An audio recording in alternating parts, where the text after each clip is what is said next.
రాష్ట్ర ప్రభుత్వం ఏ ప్రభుత్వం అయినా డి పాలసీ ప్రకారం ఆశిస్తున్నది ఏమిటంటే నాన్ రిటర్నబుల్ 2 లక్షలు వేస్తే ఒక్కో షాపుకు 20 మంది వేస్తే ఎంత ఎక్కువ మంది డబ్బులు ఇస్తే అప్లికేషన్ పెడితే అంత ఆదాయం ఫస్ట్ ఫేజ్లో ప్రభుత్వానికి వస్తుంది. ఇవాళ అసలు ఎయిట్లా వేస్తే ఊరుకోమంటున్నారు, భయపడుతున్నారు. 30 లక్షలు కడితే మనం మిగలదేమోనని 2 లక్షలు కట్టి వేసేవాడు కూడా వెనక్కి వెళ్ళేటటువంటి పరిస్థితికి వాళ్ళు ఏర్పడింది.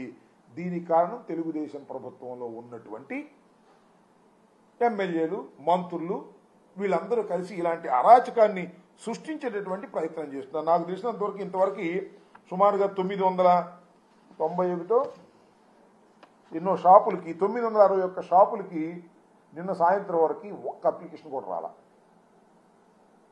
సరే ఆ షాప్ బాగోలేదని రాలేదంటే అది వేరే అంశం.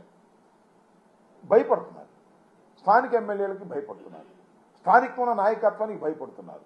30 లక్షలు అన్నివ్వండి, మాకు 50% వాటా అన్నివ్వండి, మేము చెప్పినోడు ఇస్తేనే మీరు షాపులకి కట్టండి ఫీజు, లేకపోతే కట్టొద్దు, వచ్చినా కూడా అంతే ఇవ్వాలి. ఇలాంటి అడకట్టెరలో పెట్టి బ్రాందీ షాపుల వ్యాపారం చేసుకోవాలని ముందుకొస్తున్న వాళ్ళని హింసించేటటువంటి కార్యక్రమం చేసి ప్రభుత్వానికి నష్టం చేసేటటువంటి కార్యక్రమం చేస్తున్నారు.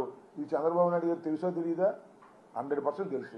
ఆయన తెలియబట్టే ఆయన ద్వారానే లోకేష్ గారి నాయకత్వంలో ఈ కార్యక్రమాలన్నీ జరుగుతున్నాయి. దానికి కారణం ఏంటంటే సంపద సృష్టిస్తున్నారు.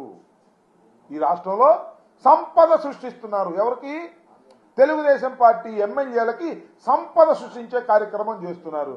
అదేంటంటే ఇది మంచి ప్రభుత్వం అంట. ఎంత మంచి ప్రభుత్వం అంటే తన మీద పెట్టిన కేసుల్ని అడ్డుగోలుగా తీయించేసుకునే అంత మంచి ప్రభుత్వం, బ్రాందీ షాపులకి డబ్బులు వసూలు చేసేటటువంటి మంచి ప్రభుత్వం,